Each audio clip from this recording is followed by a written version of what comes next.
Shalom lagi ya. Shalom. Dahsyat. Oke. Eh, saya diberikan sebuah tema yang luar biasa namanya pengharapan. Kalau pengharapan itu seringkali manusia berharap kalau lagi susah. Amin. Nggak apa-apa, nggak dosa. Langsung pokoknya takut gitu. Nggak apa-apa. Itu normal kok. Kita berharap kalau kita lagi susah. Kalau lagi enak-enak kita ya lupa lah sama pengharapan itu ya. Eh, nggak apa-apa juga sih, itu manusiawi ya. Tapi yang lebih dalam lagi, kalau kita dengar kata pengharapan itu biasanya konotasinya lagi dalam keadaan buruk gitu, dalam keadaan yang nggak enak. Pengharapan itu bukan dalam keadaan yang buruk aja, dalam keadaan yang senang-senang juga. Setiap hari kita berharap sesuatu indah terjadi, gitu loh. Mau saya lagi enak-enak, nggak ada apa-apa, adem ayem, tetap aja berharap sesuatu yang luar biasa. Saya selalu punya istilah di rumah gini, great days ahead. Hari-hari yang baik akan terus terjadi, gitu loh. Biasanya ada hari yang nggak baik, nggak apa-apa. Great days ahead. Jadi days banyak hari-harinya. Bad day satu kali aja nggak apa-apa. Great days-nya banyak. Nah, days gitu ya. Jadi saya kalau ngomong sama anak saya, kalau dia lagi pulang sekolah saya jemput. Sekarang saya jadi supir nih saudara. Ya, saya semenjak resign udah nggak banyak berkecimpung di yayasan saya jadi supir. Saya bilang sama istri saya, udahlah kita nggak usah pakai supir, saya jadi supirnya. Saya senang ngobrol sama anak saya di mobil. Itu waktu-waktu di mana kami bisa banyak dapat hal-hal yang luar biasa sama-sama dia. Jadi kadang-kadang dia kalau dijemput sekolah kan dia adalah hari-hari yang nggak baik. How's your day? Gimana harinya? Gak enak. Aku nggak suka gini. Terus aku bilang selalu sama dia, nggak apa-apa. Besok pasti lebih keren lagi, lebih luar biasa gitu. Jadi setiap hari berharap. Pengharapan itu kalau berharap berarti ada sebuah cara yang harus dilakukan yaitu apa? Berserah. Ya. Makin berserah, pengharapannya makin asik, makin luar biasa. Ya. Roma 5 ayat 3-5 itu bicara soal yang namanya pengharapan. Nah ini kuncinya sebenarnya, coba saudara baca ya, Roma 5 ayatnya yang ke-3 sampai ke-5. Roma 5 ayat yang ke-3 mengatakan begini. Dan bukan hanya itu saja, kita malah bermegah juga di dalam kesengsaraan kita. Ini kata bermegah di sini boasting. Artinya kalau diposturkan dengan tubuh ya, Paulus nih lagi kasih tahu bahwa kalau lagi ada kesengsaraan tuh ditantangin sama dia kayak gini nih. Apa lo? Nah, gitu. Itu kira-kira bahasa aslinya begitu. Jadi sama kesengsaraan tuh dia nggak peduli, ditantangin sama dia gitu. Kenapa? Ini kalimat yang luar biasa. Kesengsaraan itu adalah faktor eksternal. Saudara nggak akan bisa kontrol yang namanya kesengsaraan, ini bisa datang kapan aja. Ya, ujian hidup bisa datang kapan aja. Makanya saya selalu katakan kita harus siap setiap hari. Ya, harus siap setiap hari. Dulu waktu ujian sekolah ada jadwalnya kan? Ada jadwalnya, kita belajar udah deket-deket mau ujian. Baru kita ya karena udah tahu jadwalnya kapan kan? Saya amen duluan. Saya begitu soalnya dulu. Nah, kalau yang namanya ujian kehidupan kita nggak pernah tahu datangnya kapan. Bisa 1 jam lagi, bisa 2 jam lagi. Saya pernah tengah-tengah lagi khotbah hari Minggu, tiba-tiba kabar, blek, adikmu serangan jantung. Serangan jantung. Bukan adik saya JC yang paling kecil, bukan adik saya persis di bawah saya. Serangan jantung. Nggak enak gitu kabarnya langsung. Saya dekat sama dia gitu. Saya waktu lagi jalan bergegas langsung ke rumah sakit. Di jalan udah langsung ditelepon, adikmu nggak ada, udah hilang. Saya makin nggak enak lagi hatinya. Puji Tuhan sampai di sana proses resusitasinya berhasil, dikejut gitu ya. Dok, sempat beberapa menit hilang. Dia balik lagi. Tuhan kasih kesempatan kedua bagi dia. Hal-hal kayak begitu kan kita nggak pernah tahu. Kita nggak pernah tahu kapan ujian mau datang. Saya sudah saksikan kepada saudara, tiba-tiba tanggal 2 Januari berhadapan dengan dokter, Bapak kena leukemia. Mau ngomong apa?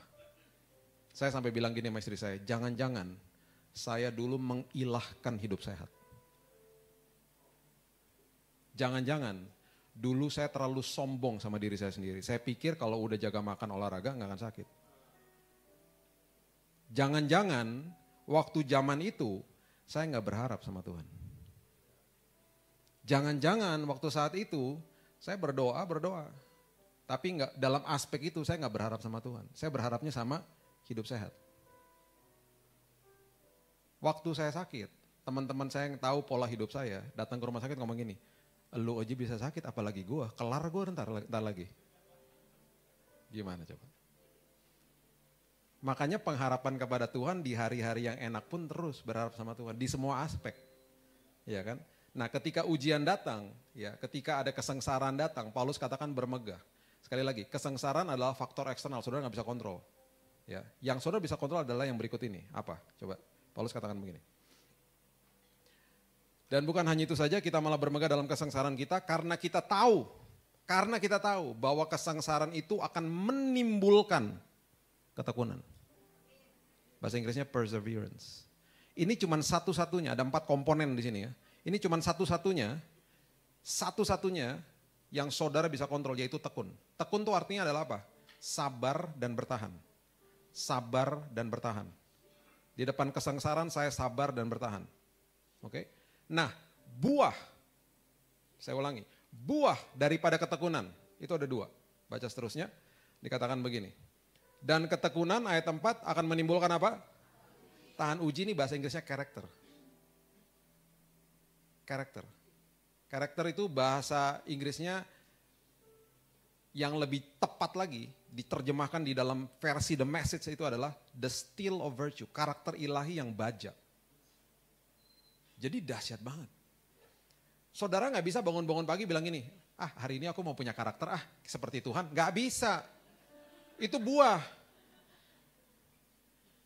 Kemarin ya ada khotbah loh, katanya kita harus punya karakter seperti Tuhan. Hari ini saya mengambil keputusan saya mau mempunyai karakter kayak Tuhan. Gak bisa, itu buah. Saya mengambil keputusan untuk tekun. Tekun itu kata kerja. Tahan uji itu noun, kata benda. Yang berikutnya, ya buahnya ada 2. Yang berikutnya adalah setelah tahan uji adalah apa? Dan ketekunan menimbulkan tahan uji, dan tahan uji menimbulkan pengharapan. Pengharapan ayat 5 mengatakan tidak mengecewakan karena kasih Allah telah dicurahkan di dalam hati kita oleh Roh Kudus yang telah dikaruniakan kepada kita. Sekali lagi ya, kesengsaraan adalah faktor eksternal. Yang saudara bisa kontrol hanya tekun. Tekun berarti apa? Sabar dan bertahan. Saudara tabur tekun tiap hari. Tabur kesabaran dan pertahanan setiap hari. Tuhan, aku mau bertahan Tuhan. Sampai kapanpun. Walaupun keadaanku gak enak di depan mata jasmaniku, aku tetap akan katakan engkau baik Tuhan. Itu bertahan namanya. Itu bertahan. Nah lama-kelamaan kalau saudara seperti begitu, lama-kelamaan akan timbul kayak waktu saya lagi sakit ya, karena begitu terus kayak gak peduli gitu. Dokter datang bawa vonis yang gak enak, datang lagi bawa vonis yang gak enak, saya bilang gak peduli, aku udah sembuh. Aku sembuh dalam, kayak ada sayapnya tuh gak keluar. Berasa begitu kayak ada sayapnya gitu. Berikutnya ketika dokter atau suster datang kasih kabar-kabar yang gak enak, seperti gak ada ngaruhnya, biasa aja gitu. Hari ini kamu kena infeksi perut misalnya. Harus pakai antibiotik 2 bag. Hari ini kamu harus masuk ruang tindakan. Karena paru-parumu basah semua. Bersin pagi-pagi darah semua yang keluar. Hari ini kamu harus ditusuk dari sini, diambil cairannya keluar. Pertamanya cuma dek doang, habis itu biasa aja, gak apa-apa Tuhan. Aku tahu Tuhan menyertai aku. Kayak gitu tau gak? Nah itu kan gak langsung timbul. Karakter kayak begitu kan gak langsung timbul. Itu karena terus nabur ketekunan. Yuk tabur ketekunan, karena itu adalah kunci supaya saudara mempunyai karakter ilahi dan pengharapan. Dan pengharapan. Gimana ya Pak, saya tuh susah banget kalau disuruh berharap tuh susah banget. Kuncinya cuma satu, tekun aja tiap hari. Tekun sama doa, tekun sama baca firman, tekun ikut Tuhan. Tekun, yang namanya tekun tuh berarti gak bersungut-sungut. Keadaannya gak enak, Tuhan engkau baik Tuhan. Itu sabar dan bertahan namanya. Terus tabur itu, lihat. Saya gak kaget kalau saya kesini lagi semuanya ada sayapnya tiba-tiba. Pak Wijaya, ruangannya jadi sempit banget, bersayap semua. Praise and worship pada melayang-layang gitu. Itu yang saya rasain loh, itu benar-benar saya rasain. Soalnya istri saya pernah nanya gini, kamu rasanya apa? Saya pernah ngomong, kayak ada sayapnya tau gak? Maksudnya apa? Gak tahu, kayaknya enak banget dan kuat banget gitu. Pernah saya ngomong begitu sama dia. Setelah beberapa minggu ya, melewati itu. Karena nabur tekun. Saudara, malam hari ini saya mau bagikan kepada saudara ada 4 valley, 4 lembah dalam hidup saudara. Yang saudara mungkin sudah pernah lewati, sedang lewati, dan Bukan nakut-nakutin ya, akan pasti lewati. Pasti lewatin. Ini lembah. Lembah-lembah kayak begini adalah lembah yang memang dibiarkan sama Tuhan terjadi dalam hidup ini. Tujuannya cuma satu kok, mendewasakan kita. Dan ketika saudara lagi melewati lembah-lembah ini, gak usah takut. Dia berjalan sama-sama saudara. Gak usah takut. Dia selalu ada di situ, itu janjinya dia. Orang yang takut adalah orang yang tidak mengerti janji Tuhan. Saya ulangi ya, orang yang takut adalah orang yang tidak mengerti janji Tuhan. Jadi kalau banyak orang tanya begini, gimana nih Pak caranya segala macam, saya bilang udah tertulis ribuan loh janji di sini. Baca aja dan percaya. Efesus mengatakan begini, Efesus 1. Aku sudah menyediakan kuasa bagimu. Kuasa yang membangkitkan Kristus dari kematian. Itu kuasa yang disediakan bagi kita. Kepada siapa? Orang-orang yang passwordnya cuma satu, percaya. Kuasa yang membangkitkan Kristus dari kematian, itu diberikan kepada saudara. Tapi ada orang yang gak mau terima, gak mau percaya. Saya beberapa kali mendoakan orang di rumah sakit, ada yang dalam kondisi yang biasa-biasa aja, dan waktu saya pulang sama istri saya ngomong gini, kenapa kayaknya dia nolak ya? Terus waktu ngomong sama suaminya kayaknya acuh tak acuh gitu, kayaknya bodoh amat gitu. Kamu rasa kayak gitu gak? Iya. Gak enak ya tadi rasanya ya pas doa ya? Iya. Nah beda lagi sama satu orang yang kita datang udah kanker, udah tumor, udah gede banget di sini, di kepalanya. Udah gak bisa ngomong, udah lumpuh, gak bisa ngomong. Tapi waktu dikasih tahu, disuruh percaya dia masih bisa ngerti ya waktu saya ngomong. Dia ngangguk-ngangguk, istrinya juga yes aku percaya. Perjamuan ya, Pak setiap hari perjamuan sama istri Bapak. Perkatakan udah sembuh, dia cuma gak bisa ngapa-ngapain. Sekarang jalan tuh.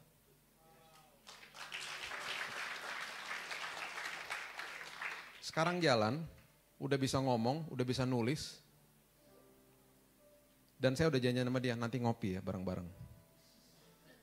Lumpuh loh, lumpuh. Dan waktu dicek terakhir, tumornya tinggal segini. Dari yang segini. Mengecil. Dan progressing. Yang tadi saya bilang acuh tak acuh dan kondisinya kayaknya baik-baik aja. Berapa minggu lalu meninggal. Jadi tinggal terserah sama kita gitu loh. Mau terima, mau percaya atau tidak, disediakan kok sama Tuhan. Kuasa yang membangkitkan Yesus dari kematian. 1 Raja-Raja 20 ayat yang pertama mengatakan begini. 1 Raja-Raja 20 ayat yang pertama. Ben-Hadad, Raja Aram, mengumpulkan seluruh tentaranya, 32 orang raja bersama-sama dia beserta kuda dan kereta. Lalu ia maju, ia mengepung Samaria dan memeranginya. Saya heran nih kalau baca ini. Kalau saudara pelajari pelajaran atau apa yang terjadi sama kerajaan Daud pada awalnya.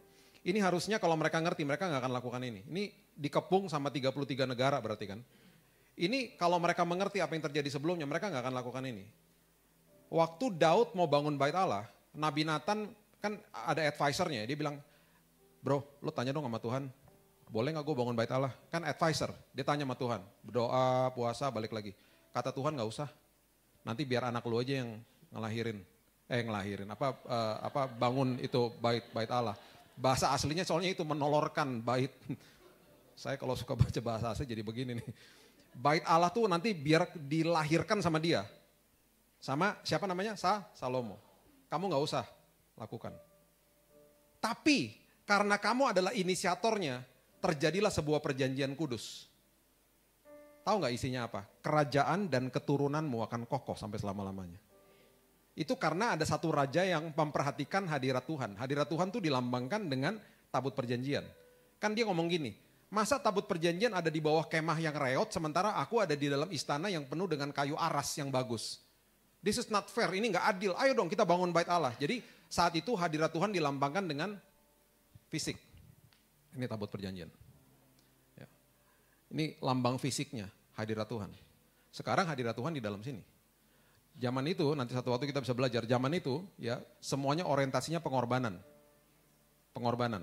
Zaman kasih karunia, pengorbanan tidak ada artinya tanpa ketaatan. Karena ketaatan lebih dahsyat daripada pengorbanan. Ya itu harus kita mengerti, tapi itu nanti pelajaran berikutnya lah. Ya.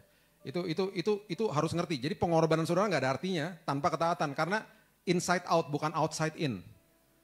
Engkau melihat wanita sudah menginginkan kau sudah sama dengan berzina. Engkau membenci saudaramu kau sudah sama dengan pembunuh. Belum secara letterlock membunuh orang udah sama dengan pembunuh. Inside out. Nggak bisa ngumpet dari Tuhan. Ketaatan lebih dahsyat dari pengorbanan. Nah itu yang akhirnya membuat Tuhan sampai gini. Wow, engkau betul-betul memperhatikan hadiratku. Terjadilah keluarlah covenant. Perjanjian kudus, kerajaan dan keturunanmu akan kokoh sampai selama-lamanya. Nah setelah itu keluar nih perjanjian itu, Tuhan kan adalah Tuhan nggak bisa melawan apa yang dia sudah katakan. Dan setelah itu terjadilah bangsa-bangsa atau kerajaan-kerajaan di bawah keturunan Daud yang hidup dalam dosa. Termasuk anaknya Salomo, 1000 ceweknya. 700 istri, 300 gundik. Satu pasang mertua aja udah repot nih, banyak banget nih. Ribet banget tuh Salomo tuh. Ya kan? Ya. Iya loh, saya kalau baca itu buset. Terus ya, bukan hanya dia aja, beberapa gitu loh yang hidup dalam dosa. Semua selalu firman Tuhan katakan begini, harusnya aku menghancurkan atau mengoyakkan kerajaanmu.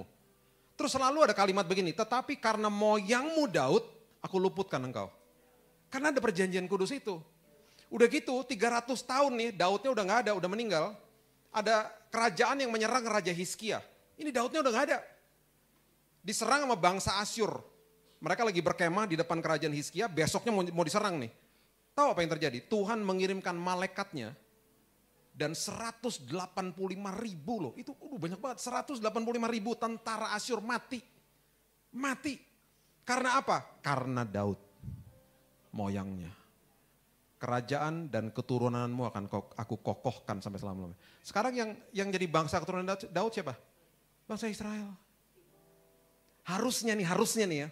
Siapapun yang mau menyerang bangsa Israel, baca tuh covenant dan lihat sejarahnya. Makanya gak terkalahkan, padahal yang percaya Yesus gak sampai 5%.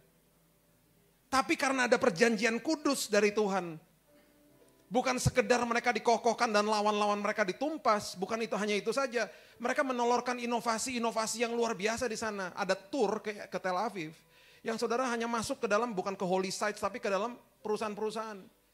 Kalau saudara pernah berpikir bahwa yang melahirkan prosesor atau elektronik itu adalah Jepang, Korea atau Cina, salah. Mereka sistem perbankan yang paling top mereka yang lahirkan, sistem pertahanan mereka yang lahirkan semua di sana. Mereka nggak gembar-gembor, mereka main royalty. Mereka nyantai aja, kayanya luar biasa. Mereka pegang yang namanya sistem pertahanan Amerika. Mereka yang memegang sistem perbankan dunia. Tapi gak ada yang tahu, nyantai aja. Karena apa? Keturunan dan kerajaanmu aku kokohkan selama-lamanya. Jadi ini, waktu nyerang begini, ya. Nih lihat, 1 Raja-Raja 20 ayat 23. Mereka nyerang di atas gunung. Ini yang terjadi. Pegawai-pegawai Raja Aram berkata kepadanya, Allah mereka ialah Allah gunung. Kenapa? Udah kalah nih, mereka nyerang di atas gunung dan kalah ya. Itulah sebabnya mereka lebih kuat daripada kita. Tetapi apabila kita berperang melawan mereka di tanah rata atau valley atau lembah, bahasa aslinya, pastilah kita lebih kuat daripada mereka. Dengan kata lain begini, wow kita nyerang di atas gunung dan kita kalah. Oke sekarang kita nyoba yuk di valley, kita nyoba nyerang mereka di lembah, pasti kalah. Tuhan dengar dong ini. Tuhan bilang iya ampun. Udah lo gue kalahin di atas gunung, bro, mau coba-coba di atas bukit. Tuhan akhirnya mengeluarkan statement lagi lewat perantaran ini. 1 Raja-Raja 20 ayat 28 mengatakan begini. 1 Raja-Raja 20 ayat 28. Maka tampillah abdi Allah dan berkata kepada Raja Israel. Beginilah firman Tuhan, oleh karena orang Aram itu telah berkata Tuhan ialah Allah gunung dan bukan Allah dataran atau Allah valley atau Allah lembah. Maka aku akan menyerahkan seluruh tentara yang besar itu ke dalam tanganmu supaya kamu tahu bahwa akulah Tuhan. Kalau saudara ada di atas gunung lagi senang-senang, Tuhan ada di situ. Saudara lagi lewatin lembah, Tuhan ada di situ. Dia adalah Tuhan yang ada di atas gunung ketika saudara lagi senang-senang. Dan dia juga Tuhan yang memimpin saudara ketika menghadapi kesengsaraan hidup. Ulangan 11 ayat yang ke-11 mengatakan begini. Dalam setiap perjalanan hidup manusia menuju tanah perjanjian, menuju apa yang Tuhan janjikan dalam hidup saudara. Pasti saudara akan lewatin gunung dan lembah. Untuk apa? Menata karakter saudara. Jadi akan banyak pintu-pintu yang ditutup daripada yang dibuka. Karena itu sekolah kehidupan. Jadi tenang aja. Nanti pintu ketutup, nggak apa-apa, kecewa. Pintu ketutup lagi, kecewa. Pintu ketutup lagi, ditipu sama orang kita percaya, nggak apa-apa, ngucap syukur aja. Kita di situ diminta sama Tuhan menangani kekecewaan, belajar mengampuni, belajar untuk sabar, belajar untuk tekun. Nanti Tuhan cuma butuh satu pintu yang dibuka, dan ketika pintu itu dibuka terobosan terjadi. Dan ketika pintu itu dibuka, saudara udah dewasa rohani di situ. Karena banyak perkara besar yang dia mau titipkan di situ. Jadi dibiarin sama dia, jadi jangan kecewa. Kenapa nih gagal lagi Pak, nih kenapa gagal lagi? Di dalam Tuhan gak? Iya hidup dalam Tuhan, udah tenang aja. Cuman itu aja kalau saya tanya. Pak saya banyak dikecewain orang itu, hidup dalam Tuhan gak? Iya tenang aja udah. Memang banyak pintu-pintu yang ditutup. Nanti ketika waktunya Tuhan tiba, ya kita gak bisa paksa waktunya Tuhan terjadi. Dan ketika waktunya Tuhan terjadi, kita gak bisa stop juga waktunya. Karena itu kairos sudah. Dia yang tahu, makanya waktunya Tuhan selalu terjadi indah pada waktunya. Selalu gitu kan, indah pada waktunya. Ulangan 11 ayat 11 mengatakan, tetapi negeri kemana kamu pergi untuk mendudukinya, ialah negeri yang bergunung-gunung dan berlembah-lembah. Yang mendapat air sebanyak hujan yang turun dari langit. Oke, lembah pertama. Lembah pertama adalah lembah yang namanya lembah Sidim. Lembah Sidim ini adalah lambang daripada lembah di mana saudara sedang mungkin terikat sama dosa, hidup dalam dosa, diam-diam orang gak ada yang tahu. Atau udah lepas, tapi masih diinget-ingetin terus sama iblis. Dan kita percaya lagi, aku gak layak, aku gak bisa, dan lain sebagainya. Itu namanya lembah Sidim. Kejadian pasal yang ke-14. Kejadian pasal yang ke-14 ayatnya yang ke-8 mengatakan begini. Kejadian 14 ayat 8. Lalu keluarlah raja negeri Sodom, raja negeri Gomora, raja negeri Atma, raja negeri Seboim, dan raja negeri Bela, yakni Nawar yang dan mengatur barisan perangnya melawan mereka di lembah apa? Sidim. Oke. Terus mereka melawan raja-raja ini ya, kemudian akhirnya ini ada 9 yang bertempur nih kerajaan. Kalau saudara pernah nonton Lord of the Rings itu kalau nggak salah cuma 5. Ini 9, wah heboh nih pasti lebih keren nih kalau di sini ya. Nah ayat 10 mengatakan begini, kejadian 14 ayat 10. Di lembah Sidim itu di mana-mana ada sumur aspal, tar pit itu bahasa Inggrisnya. Slimy tar pit, jadi dia lengket banget gitu. Ketika Raja Sodom dan Raja Gomora melarikan diri, jatuhlah mereka ke dalamnya dan orang-orang yang masih tinggal hidup melarikan diri ke pegunungan. Ini banyak orang yang terjebak di dalam slimy tar pit di lembah Sidim. Ini kalau kita mau artikan dalam hidup sehari-hari kita. Ini lembah kejatuhan. Lembah di mana banyak orang hidup dalam dosa atau sudah lepas dari itu tapi masih self talk di sini. Self talk adalah pribadi yang paling banyak bicara sama saudara sendiri adalah diri saudara sendiri. Dan seringkali ada penuduhan yang sangat akut dalam hidup ini yang iblis lakukan dan kita percaya. Makanya Roma 8 ayat 1, there is no condemnation, tidak ada lagi penghukuman, tidak ada lagi penuduhan. Hati-hati ketika kita bicara sama diri sendiri. Karena 80% suara yang masuk ke dalam diri kita sendiri adalah dari kita sendiri loh. Makanya orang bunuh diri gara-gara apa? Ngomong sendiri. Bertahun-tahun kan dia, aku gak layak, gak bisa. Kejadian eksternal yang terjadi sama dia itu hanya menstimulasi aja. Tiba-tiba blek bunuh diri. Ngomong sendiri soalnya. Ya, ingat kasih karunia Tuhan cukup. Cukup.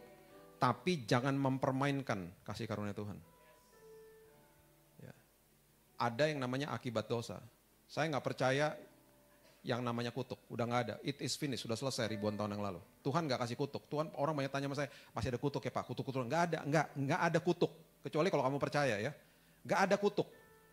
There is no condemnation, tidak ada lagi kutuk. Jadi jangan percaya sama hal-hal seperti itu, gitu. Nah, yang kita harus pahami adalah dimanapun saya berada, Tuhan tidak pernah berseberangan sama saya. Dia ada di pihak saya. Ketika saya lagi sakit, kalau saya pengertiannya salah, menghadapinya juga salah. Saya tahu Tuhan ini penyakit bukan dari Tuhan. Saya tahu tahu Tuhan Engkau ada di pihakku. Aku tahu Tuhan Engkau tidak pernah berseberangan dengan aku. Nah sekali lagi ya, ada akibat dosa. Ada akibat dosa, itu karena ulah kita sendiri, bukan hukuman dari Tuhan. Tuhan akan pasti mengampuni kok gitu. Cuman ada akibat dosa, contoh anak 22 tahun datang kepada saya ngomong gini, Pak tolong Pak doakan Pak. Kenapa? Pacar saya hamil, aduh. Saya pengerja gereja Pak, aduh. Pendeta belum tahu, orang tua belum tahu, aduh. Tolong Pak doakan Pak, doain apa? Bapak tahu kan Pak kita bersepakat dalam nama Tuhan Yesus kita bersepakat. 2 orang 3 berkumpul, Tuhan jawabkan Pak, betul. Terus maksudnya apa? Tuhan tidak akan mempermalukan anak-anaknya kan Pak? Betul. Tuhan penuh dengan mujizat kan Pak? Betul. Tuh kan Bapak udah ngejawab semuanya kan Pak? Oke Pak, kita sekarang bersepakat dalam doa Pak. Kita percaya Pak ya, berdua ya Pak. Kalau besok pacar saya bangun pagi Pak, hamilnya hilang dalam nama Tuhan Yesus. Hampir saya jitak loh kepalanya. Emangnya kayak sakit pusing hilang besok, gila aja loh. Orang yang udah putus asa tau kan? Putus asa. Akhirnya singkat cerita harus menikah di usia yang masih muda. 3-4 tahun pernikahan mereka kesulitan ekonomi. Itu karena akibat dosa. Tuhan ampuni. Kasih karunia cukup kok. Dia mati ribuan yang tahun yang lalu untuk dosa kita yang akan datang. Tapi jangan mempermainkan kasih karunia. Oh berarti kalau gitu I have the license to sin. Berarti saya punya sertifikat untuk berdosa dong Pak. Enak aja, berarti kamu tidak menghargai Tuhan. Dan ingat ada akibat dosa loh. Contoh, papa saya misalnya pergi bilang begini sama saya. Nih ya, kamu hati-hati ya, papa tinggalin nih obat merah. Hati-hati ya, nih obat merah ya. Papa pergi, mama pergi ya, jagain adik-adikmu ya. Hati-hati loh. Ini obat merah, kalau ada apa-apa obat merah. Papa mama pergi, saya jedok-jedokin kepala ke tembok. Saya loncat-loncat dari atas sampai berdarah-darah. Adik-adik saya bilang gini, ngapain lo? Tenang aja, kan ada obat merah. Nah. Yang bodoh siapa? Saya toh. Yang bodoh siapa saya? Oke deh, obat merahnya sembuhin, oke. Tapi kan ada boroknya. Yang sakit siapa? Saya kan. Ada boroknya, dilihat orang. Kenapa lo? Jatuh lo gitu. Kan dilihat, kelihatan kan akibat dosanya. Yang malu siapa? Saya. Yang bodoh siapa? Saya. Jangan mempermainkan darah Kristus. Tanggung sendiri. Udah tanggung sendiri, terus kita ngomong gini, lagi berharga Pak. Tuhan lagi hukum saya Pak. Akibat dosa, jangan sosok rohani-rohaniin deh. Akibat dosa tuh namanya. Lembah Sidim. Lembah berikutnya, yang kedua, namanya lembah Eskol. Bilangan 13 ayat 23 mengatakan begini. Bilangan 13 ayat 23. Ketika mereka sampai ke lembah Eskol, dipotong merekalah di sana suatu cabang dengan setandan buah anggurnya. Lalu berdualah mereka menggandarnya menggendongnya. Itu saudara bisa tahu ya, itu bukan susu dan madu aja loh. Buahnya aja besar-besar di tempat itu. Juga mereka membawa beberapa buah delima dan buah ara. Lembah Eskol, ya lembah yang kedua adalah lambang pilihan manusia. Semua dari kita akan menghadapi ujian, cobaan, kesengsaraan, kesulitan. Semua dari kita. Ada yang menghadapinya dengan bermegah, ada yang ngacir, kabur. Semuanya ngadapinnya sama kok. Sama. Kita punya lembah masing-masing. Di lembah Eskol itu adalah pilihan. Saudara mau bilang apa sama lembah saudara ini? Bilangan 13 ayat 27, saudara sudah sering dengar cerita ini, mengatakan begini. Mereka menceritakan kepadanya, kami sudah masuk ke negeri kemana kau suruh kami. Ya, Bilangan 13 ayat 27. Dan memang negeri itu berlimpah-limpah susu dan madunya dan inilah hasilnya. Hanya bangsa yang diam di negeri itu kuat-kuat. Dan kota-kotanya berkubu dan sangat besar. Dan juga keturunan enak telah kami lihat di sana. Mereka besar banget, mereka mengerikan. Memang tanahnya bagus sih, cuman ngeri loh kesananya. Yang mengerikan adalah ayat 33 sebenarnya. Bilangan 13 ayat 33. Ini yang saya bilang self-talk. Ini dangerous. Bahayanya luar biasa. Juga kami lihat di sana orang-orang raksasa, orang enak yang berasal dari orang-orang raksasa. Betul, itu fakta ya. Oke. Ini yang mengerikan. Dan kami lihat diri kami seperti belalang. Yang ngomong mereka belalang siapa? Bukan musuhnya, mereka sendiri. Terus mereka yang lebih parah lagi, mereka ngomong gini. Dan demikian juga mereka terhadap kami. Mereka berasumsi jadinya. Mereka juga menilai kami begitu kok. Padahal tuh musuhnya belum tentu ngomong begitu. Ini yang saya bilang self-talk. Ngomong sendiri. Ini mengerikan. Makanya saudara gak pernah dengar nih nama-nama ini. Safat, Yigal, Palti, Nafbi. Pernah dengar? Gak pernah. Padahal tuh nama-nama ada di Alkitab saudara. Itu adalah nama daripada 10 pengintai. Saudara gak pernah dengar karena orang-orang itu mati di padang gurun dihukum Tuhan. Gak pernah masuk tanah perjanjian. Mereka bukan pembuat sejarah. Itu nama-nama ada loh di Alkitab. Tapi ada 2 nama yang saudara sampai hari ini masih mendokumentasikan nama-nama itu. Joshua dan saudara masih kasih nama anak-anak saudara Joshua dan Kaleb. Tapi nama-nama yang tadi kita gak pernah dengar. Saya kan khotbah begini nih ya. Istri saya kan ada. Gak ada nama-nama kayak gini. Mana ada orang tua ngasih nama Safat, Yagil, Palti, Galdian. Gak ada. Tiba-tiba bulan lalu saya kenalan sama orang namanya Palti. Kaget loh saya. Siapa namanya Palti? Pak Palti. Istri saya kan gak tahu ya. Dia gak ngeh gitu. Kenapa sih kamu? Namanya Palti. Emang kenapa nama Palti? Itu kan yang aku khotbahin. Terus kita pas sampai rumah kita baca lagi kan gitu. Nih maksudnya aku gini. Oh iya loh. Iya loh ada loh. Orang tuanya gak ngerti kali ya pas kasih nama ya. Ada Joshua sama Kaleb dikasih nama Palti. Pokoknya nama-nama 10 nama ini ya Bapak Ibu yang belum punya anak dan akan punya anak. Udah jangan dilihat aja. Jangan dikasih nama anak-anak itu loh. Kasian loh. Ini nama 10. Jangan mentang-mentang ada di Alkitab loh Pak. Jangan semuanya ada di Alkitab dikasih nama gitu loh. Ini nama 10 pengintai. Mati di padang gurun. Ketakutan semuanya tuh mereka. Kayak belalang. Kaget saya.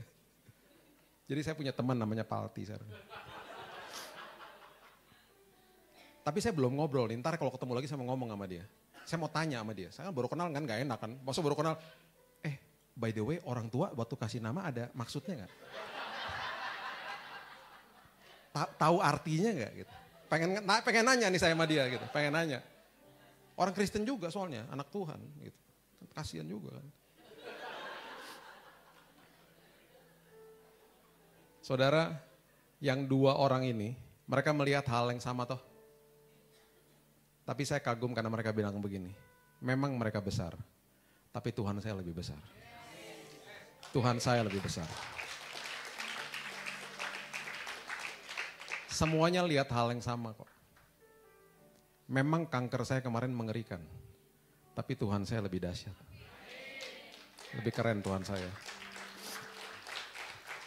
Makanya saya selalu bilang sama kanker saya kalau udah malam-malam istri saya udah pulang, saya bilang, gue mau tidur, lo ketemu bapak gue, lo tau gak bapak gue siapa? Lo ketemu sama dia ya, kelar lo nanti. Saya suka ngomong gitu loh. Sampai-sampai suster kalau masuk kamar, who you talking to? Ngomong sama siapa gitu. Ngomong sendiri, peperangan rohani. So saya bilang, Dad, saya berdoa panggil dia Daddy kan, Dad, I wanna sleep. Aku mau tidur ya Dad, tolong ya Dad. Aku mau tidur. Dari awal sampai akhir tidur nyenyak terus. Gak pernah gak bisa tidur. Itu yang namanya pengharapan di dalam Tuhan. Tidur nyenyak. Ada apa yang terjadi tetap tidur nyenyak. Istri saya besok pagi datang lagi, buka kamar. Gimana, bisa tidur? Bisa. Lama-lama dia udah gak nanya. Dia pas buka kamar, berapa lama tidurnya? Udah gak nanya, karena dia tahu saya pasti tidur nyenyak tiap malam. Selalu gitu. Lembah berikutnya saudara, namanya lembah Elah. Lembah Elah adalah lambang daripada lembah ketakutan. Di lembah ini terjadi sebuah pertempuran yang kita sudah sering dengar, namanya pertempuran antara Daud dan Goliat. Saya mau bawa ke saudara-saudara ke dalam sebuah kalimat ya, yang betul-betul akan memberikan pelajaran sama kita. Dari apa yang terjadi. Ada satu kalimat sebenarnya yang membuat akhirnya Daud bisa berhadapan sama Goliat. Ini cerita behind the scene. Ya. Lembah Elah adalah lembah lambang ketakutan. Waktu itu kira-kira Goliat ngomong gini deh. Daripada kita repot-repot perang ntar banyak yang mati ya. Kita costnya juga gede. Udahlah gini aja deh. Lu kasih sama gue orang yang paling jagoan dari lu. Bertempur sama gue ya. Di ring UFC nih ya. Misalnya ya. Nanti misalnya lu kalah lu nyembah gue. Kalau gue kalah gue nyembah lu. Udah gitu. Simple sederhana. Oke gitu. Udah. Alkitab mencatat Raja Saul pun cemas. Cemas semuanya. Nah, di dalam peristiwa ini tiba-tiba ada bocah 19 tahun. Disuruh sama bapaknya bawa roti sama keju. Yang roti buat kakak-kakaknya, kejunya buat prajurit-prajurit. Siapa yang suka roti sama keju? Ih, banyak juga ya, dahsyat ya. Roti sama keju, iya yang gak pernah makan cobain. Roti sama keju, apalagi kejunya meleleh. Yes, haleluya, haleluya. Kalau pernah ke kota namanya Madiun ya, kalau catat ya Madiun, masuk ke pabrik roti namanya Bluder Cokro. Pernah dengar ya? Masuk ke situ, itu pabrik roti ya. Di situ ada roti Bluder, ya tulisannya golden cheese. Apa itu? Ketika dibuka, itu dia punya cheese atau keju tuh meleleh, tau gak? Belinya pas lagi panas-panas keluar dari oven, itu kan pabrik tuh ya. Buka, makan di situ. Saya pun meleleh, lihat. Kalau Superman ya, kalau tahu Superman dia kalau kalah sama Krypton kan. Billy Lantang, roti keju. Meleleh langsung saya. Meleleh. Yang pendoa-pendoa apa sih? Apa sih Superman sama Krypton? Apa gue gak pernah dengar gitu. Maaf ya, maaf. Pendetanya kakak rohani dikit. Anak komik, maaf. Anak komik soalnya. Sorry ya, kurang rohani. Bocah 19 tahun datang ke lembah ini bawa roti. Kakaknya bilang ini, ngapain lu kesini? Disuruh pulang, diusir sama kakaknya. Oke? Ini kejadian nih. Dia kan gak tahu apa-apaan. Dia bangun pagi gak pernah berpikir satu hari nanti pas gue bangun pagi gue akan berhadapan sama raksasa. Gak pernah. Disuruh bawa roti. Waktu dia tinggalin domba-dombanya juga Alkitab mencatat cuman dikit. Cuman beberapa. Terus waktu dia datang dia lihat begini kan. Semua orang pada cemas. Ada apaan? Kan pasti nanya. Terus mereka bilang itu diceritain lah itu gue lihat gitu. Dia mungkin lihat dari jauh. Oh. Gede sih memang. Cuman dia pasti gak ada rasa takut. Kenapa? Ini nih yang terjadi nih. Orang ya banyak yang menguasai firman. Hamba Tuhan banyak lah. Ya Pak Wijaya tahu lah. Kita kalau lagi seminar hamba Tuhan, wah menguasai firman. Belum tentu loh hamba Tuhan dikuasai hidupnya sama firman. Saya bulan lalu ngajar 200 hamba Tuhan di Surabaya. Saya bilang gini, kita kalau mau debat rohani, kita bisa debat kusir di sini. Debat teologi, wah udahlah hebat-hebat. Sekarang pertanyaan saya cuma satu aja. Hidup saudara dikuasai sama firman gak? Ketika orang tidak lihat, di balik mimbar, saudara ada di rumah.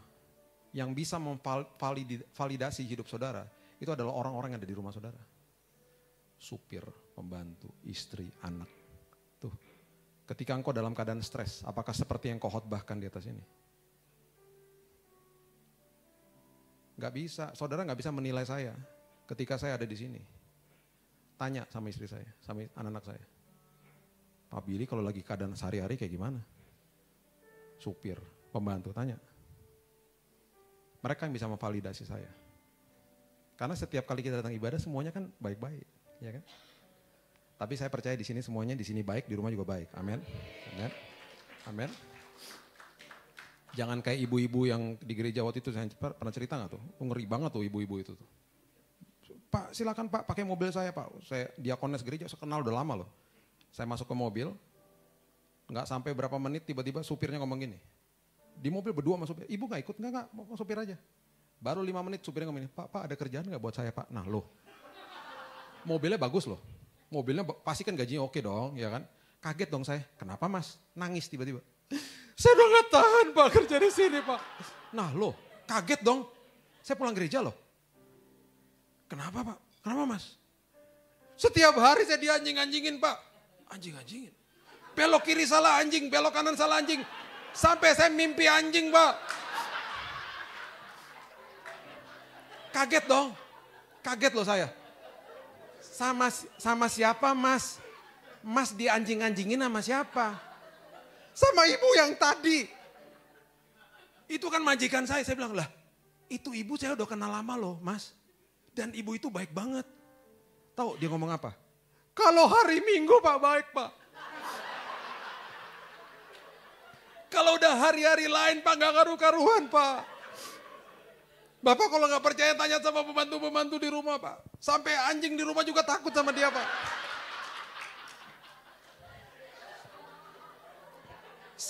Saya ya hari itu saya terganggu banget, saya terganggu. Terus yang mengerikan tuh waktu dia udah saya mau turun dari mobil ya. Dia ngomong gini, Pak ini nomor telepon saya Pak. Terus dia ngomong gini tau gak? Pak ingat saya Pak. Ingat, tau gak saya rasa kayak Yesus di kayu salib tau gak?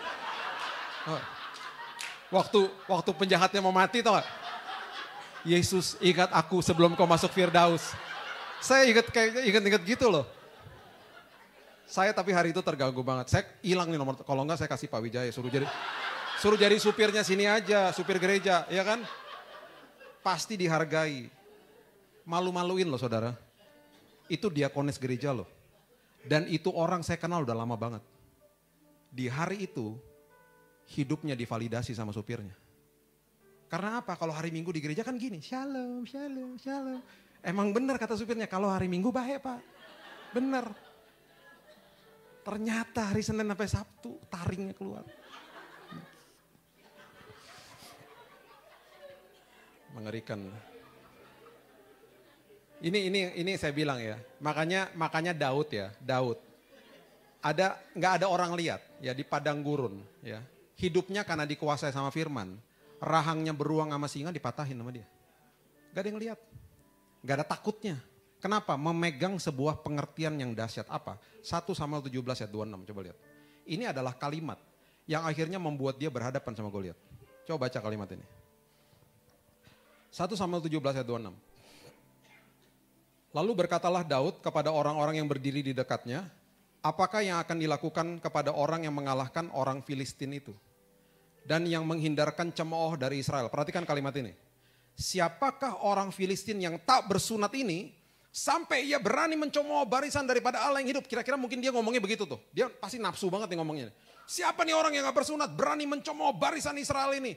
Ini kebenaran ini sebenarnya ya, perhatikan ini baik-baik. Kebenaran ini pasti dan mereka semua bangsa Israel termasuk Raja Saul tahu dan ngerti. Maksudnya apa? Maksudnya gini. Pada saat itu orang-orang atau bangsa yang tidak bersunat, dan itu kebanyakan memang bangsa-bangsa yang bukan bangsa Israel, itu mereka tidak punya urapan Tuhan. Dan mereka kalau nggak bersunat, melawan bangsa Israel yang bersunat, yang artinya adalah mereka memiliki hadirat dan naungan dan urapan Tuhan, pasti kalah. Pasti kalah. Dan mereka tuh ngerti loh. Raja Saul ngerti, semua prajuritnya dan semua jajarannya ngerti tentang kebenaran ini. Ini yang saya katakan, orang kalau cuma ngerti firman, tapi hidupnya nggak dikuasai sama firman, kayak begini. Ketika ada ketakutan datang, dia ketakutan nih. Terus dia pas dinasihatin sama temannya, gak usah takut kan ada firman Tuhan. Emang iya sih, tapi gue takut banget gue begini. Emang gue tahu tuh ada ayatnya. Kayak gitu tuh. Ini terjadi sama mereka nih. Mereka ngerti loh kebenaran itu. Tapi bagi mereka sosok Goliat yang ada di depan mata jasmani itu terlalu mengerikan. Emang bener sih, cuman lu berani gak nyobain satu sama dia? Kalau tiba-tiba gue mati gimana? Tapi mereka ngerti bahwa itu orang gak bersunat sebenarnya. Kalimat ini diucapkan sama bocah 19 tahun yang lagi bawa roti sama keju. Orang yang sebenarnya gak dipandang sama orang lain. Tapi karena bobotnya firman Tuhannya itu luar biasa. Kenapa? Karena dia punya pengalaman sama Tuhan. Dan pasti pada saat itu waktu dia ngomong, prajuritnya dengar, mereka bilang gini, bener juga sih, bener juga ya. Sampai diaduin ke raja. Dan gara-gara kalimat ini akhirnya dia bisa audiensi di depannya raja. Raja bilang gini, didatangin sama prajuritnya, itu ada bocah ngomong gini. Menurut kita bener sih raja ya. Terus raja juga mungkin ngomong gini, bener juga sih, iya sih. Jadi mana bocahnya panggil. Pengen dapat sebuah pernyataan lagi gitu loh. Pas dia ngomong di depannya raja, itu kayak ada bobotnya, ada urapannya. Karena ngalamin Tuhan. Gak sekedar ngomong. Lu siapa? Kredibilitasnya siapa? Saya anak Isai. Saya lagi bawa roti ke sini. Terus dia ngomong gini. Saya udah biasa matahin rahangnya beruang sama singa. Bagi saya, raksasa itu sama aja. Itu binatang-binatang tidak bersunat dan mereka kalah sama saya. Bagi saya dia juga tidak bersunat. Dan bagi saya dia itu pasti kalah. Bentuknya aja beda. Yang di padang bentuknya binatang mengerikan itu, ini bentuknya cuma orang aja gede. Bentuknya aja beda. Statusnya sama. Pasti kalah. Bayangin ya, waktu dia ngomong tuh ada bobotnya loh. Sampai-sampai, perhatikan ini baik-baik. Nasib sebuah bangsa. Nasib sebuah bangsa diserahkan kepada bocah 19 tahun yang lagi bawa roti sama keju. Bukan sama prajurit. Sama bocah 19 yang hidupnya dikuasai sama firman. Makanya ya saudara gak usah jadi siapa-siapa. Hidupnya dikuasai firman aja. Ketika saudara bicara, didengar orang. Ada bobotnya. Saudara nasihatin teman saudara, ada bobotnya. Saya punya teman di sebuah kantor yang setiap minggu ada ibadah. Dan bukan sekedar ibadah, dia doakan kantor dengan tim temannya. Sekitar 4-5 orang doa puasa untuk teman-teman yang lain. Mereka lakukan itu sudah bertahun-tahun. Bulan-bulan ini mereka menuai jiwa. Ada orang-orang yang bukan orang percaya datang kepada mereka bilang gini, aku dengar Tuhanmu bisa menyembuhkan ya. Iya, aku mau ikut ibadah kantor boleh. Mulai ikut satu-satu. Kemarin dikasih lihat fotonya sama saya. Minta didoain, dibawa ke gudang. Karena dia gak mau ketahuan sama teman-temannya. Didoain. Tadi saya baru dapat kabar. Orang ini tadi pagi bilang, aku percaya sama Yesus. Teman saya biasa-biasa aja. Bukan hamba Tuhan terkenal, enggak. Enggak pernah bicara di atas sini, enggak. Jemaat biasa. Enggak perlu jadi siapa-siapa. Kalau punya pengalaman sama Tuhan, hidupnya ada bobotnya. Bocah 19 tahun yang bawa roti sama keju. Bisa berhadapan sama Goliat. Diketawain awalnya sama Goliat. Dia cuma bawa apa? Bahasa Indonesia katakan, why you bring sticks and stones to me? Lo menghina gue lo. Bawa batu sama umban. Batu sama umban. Gak ada artinya memang, diketawain sama Goliat. Tapi ini bocah, udah punya pengalaman sama Tuhannya. Batu sama umban bermitra sama Tuhan, mati Goliat. Tangisan saudara sama dengkul saudara untuk berdoa, gak ada artinya kadang-kadang. Dilihat orangnya cuma bisa doa doang, gak ada artinya mungkin. Tapi ketika itu yang saudara tabur, saudara bermitra sama Tuhan. Kanker saya kalah tuh kemarin. Sembuh tuh saya. Saya cuma pakai tangisan sama dengkul. Karena Tuhan saya lebih besar dari segala-galanya. Hadapi apapun dalam hidup ini, saudara akan penuh dengan pengharapan. Kalau saudara tabur kehidupan intim sama Tuhan setiap hari. Gak usah orang lihat. Gak ada yang lihat, Daud gak ada yang lihat. Tiba-tiba di waktunya Tuhan, di saat yang tepat, dia gak pernah berpikir pagi itu waktu bangun pagi. Dia cuma tahu pagi itu gue harus nganter roti. Kucluk-kucluk nganter roti, tiba-tiba berhadapan sama Goliat. Nasib sebuah bangsa diberikan kepada dia. Ujung-ujungnya jadi raja. Itu namanya lembah Elah, lembah ketakutan. Yang terakhir, lembah yang paling mengerikan. Yang saya bilang ini embahnya lembah. Namanya lembah kekelaman. Kita udah sering baca ya. Saya mau ajarkan kepada saudara sebagai ayat yang terakhir ya. Di dalam bobot kalimat ini keluarkan nama Raja Daud juga. Ada sebuah bobot yang luar biasa. Kita harus baca bahasa asli dan bahasa Inggrisnya. Nanti saya kutip bahasa Inggrisnya ya. Mazmur 23 ayat 4. Itu ayat favorit banyak orang lah ya. Mazmur 23 ayat 4. Mengatakan begini. Sekalipun aku berjalan dalam lembah kekelaman, aku tidak takut bahaya. Sebab engkau besertaku, gadamu dan tongkatmu itulah yang menghibur aku. Dalam bahasa Inggrisnya, dikatakan begini, though I walk through the valley, I walk through. Berarti saudara kalau ada di lembah kekelaman itu adalah lembah yang saya bilang embahnya lembah. Itu adalah lembah yang bukan aja lembah ketakutan, lembah kebingungan, lembah ratapan, lembah yang udah semuanya berkecamuk jadi satu di situ. The darkest of the darkest itu lembah kekelaman. Kalau main game tuh udah stage terakhir tuh udah. Lewatin itu udah merdeka udah. Ini lembah paling ngeri. Nah, Daud mengatakan begini. Though I walk through. Berarti ketika saudara ada di lembah ini, saudara lagi jalan lewat. Nggak menetap di situ. Lewat. Oke. Nah, dia kasih lagi nih bobot yang pengertian yang luar biasa. Dia kasih gini, dia kasih tau gini. Walk through the valley, terus dia keluarkan kata-kata ini. The shadow of death. Lembah bayang-bayang maut. Bawa pulang 3 pernyataan ini.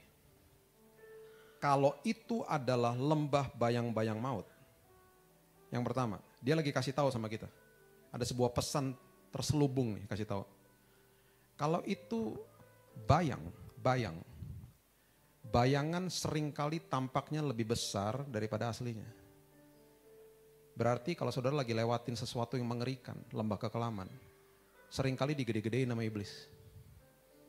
Ditakut-takutin, padahal nggak begitu sebenarnya. Bayangan seringkali tampaknya lebih besar daripada aslinya. Yang kedua, tidak ada pernah satupun bayangan bisa melukai manusia. Gak ada tuh bapak-bapak meninggal karena ditabrak bayangan truk. Gak ada. Gak ada. Ada gak? Gak ada. Gak ada. Makanya dia bilang itu bayangan kok, tenang aja. You walking through. Yang ketiga, kalau itu bayangan berarti ada indikasi cahaya di situ. Karena kalau nggak ada cahaya, nggak mungkin ada bayangan. Dan dia lagi kasih tahu bahwa kalau itu bayangan berarti ada indikasi cahaya Tuhan di situ. Dengan kata lain, Tuhan berjalan sama saudara. Saya kanan kiri saya meninggal, kamar kanan kiri meninggal. Kamar sebelah sana berteriak keluarganya. Lantai saya lantai kemo soalnya. Ada satu lantai lagi, satu kamar mau bunuh diri orang. Mau loncat. Karena badannya kesakitan. Saya berjalan dalam lembah kekelaman, yes. Tapi gak pernah sehari pun saya berjalan dalam kegelapan. Kanan kiri saya gelap. Setiap hari ada pelitanya Tuhan yang cukup bagi langkah saya, hari lepas hari. Gak pernah dikasih lampu sorot, gak pernah. Pelitanya cukup. Bagi saya, pelita itu, ketika saya tahu itu pelitanya Tuhan, walaupun kecil, itu cukup bagi saya. Cukup. Harusnya itu cukup bagi saudara. Karena itu indikasi dia sedang jalan sama saudara. Walaupun kecil pelitanya. Saudara cuma bisa lihat hari lepas hari. Hari lepas hari. Seringkali kita bilang gini, gimana nih Tuhan kita mau lihat ujungnya. Enggak, Tuhan gak kasih penjelasan apa-apa. Tuhan cuma bilang gini, gak usah minta penjelasan, minta pimpinan aku aja. Aku akan memimpin engkau. Udah ikutin aja, ikutin. Makanya ketika melewati lembah seperti ini, seringkali pertanyaan-pertanyaan seperti ini keluar. Kenapa Tuhan? Kapan Tuhan? Mau kemana Tuhan? Bagaimana caranya Tuhan? Berapa lama Tuhan? Betul? Stop bertanya. Minta pimpinan aja. Nanti setelah keluar, kita lihat ke belakang, kita akan terkaget-kaget dan ngerti akhirnya. Oh gitu toh. Saya akhirnya sekarang ngerti.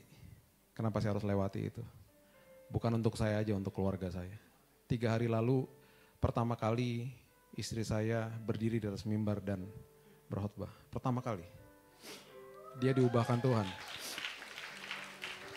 Dia adalah orang yang paling logik. Kalau saudara pernah nonton MacGyver, dia MacGyver di rumah. Ya, kalau ada apa-apa yang rusak, bukan Dedi, bukan Mami, panggilnya Mami di rumah. Tiba-tiba ada di atas atap, betulin bocor-bocor, itu istri saya. Pintu rusak dia yang betul. Obeng. MacGyver lah pokoknya, jago banget. Orangnya pakai logik. Waktu melewati lembah kekelaman kemarin, nggak bisa pakai logik. Anak saya yang kedua, kemarin ikutan retreat, 15 sekolah Kristen di Wisma Kinasih. Dia berkhotbah 10 menit di sana. Anak pemalu loh. Sampai kita kaget, mau khotbah? Iya, aku mau khotbah, mau kasih tahu sama orang-orang kesaksiannya Dedi. Dan aku mau khotbah dari Mazmur 91. Oke, anak pemalu. Semuanya diubahkan Tuhan. Sebagai penutup, kesembuhan saya kemarin percuma kalau perubahan tidak terjadi. Karena mujizat bisa terjadi kapan aja. Tapi yang namanya perubahan karakter, Tuhan tidak akan paksa saudara. Dia punya kuasa untuk merubahkan saudara. Tapi kalau saudara gak mau, dia gak akan paksa. Makanya perjalanan ke Emmaus, firman Tuhan katakan begini, dia berbuat seolah-olah ingin meneruskan perjalanan. Ada satu sisi yang dia ingin sekali untuk diundang masuk. Dia gak mau paksa. Mujizat bisa terjadi kapan aja. Jangan dikejar mujizatnya. Pastikan saudara berubah. Saudara berubah, mujizat ikut. Berikan tepuk tangan kita untuk Tuhan. Terima kasih Tuhan. Mengucap syukur Tuhan buat sore malam hari ini. Berterima kasih buat hadirat Tuhan di tempat ini. Terima kasih Tuhan, kami udah belajar sama-sama. Bukan sekedar kami belajar saja dan mengerti firman aja Tuhan, tapi kami mau dikuasai sama firman.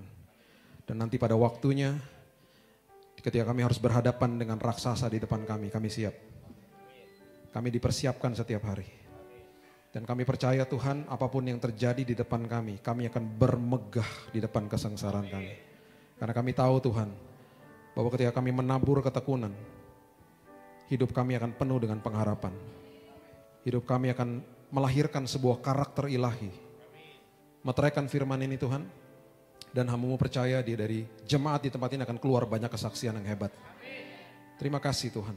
Hanya di dalam satu nama, Yesus Kristus Tuhan kami sudah berdoa dan mengucap syukur. Kita sama-sama katakan, amin.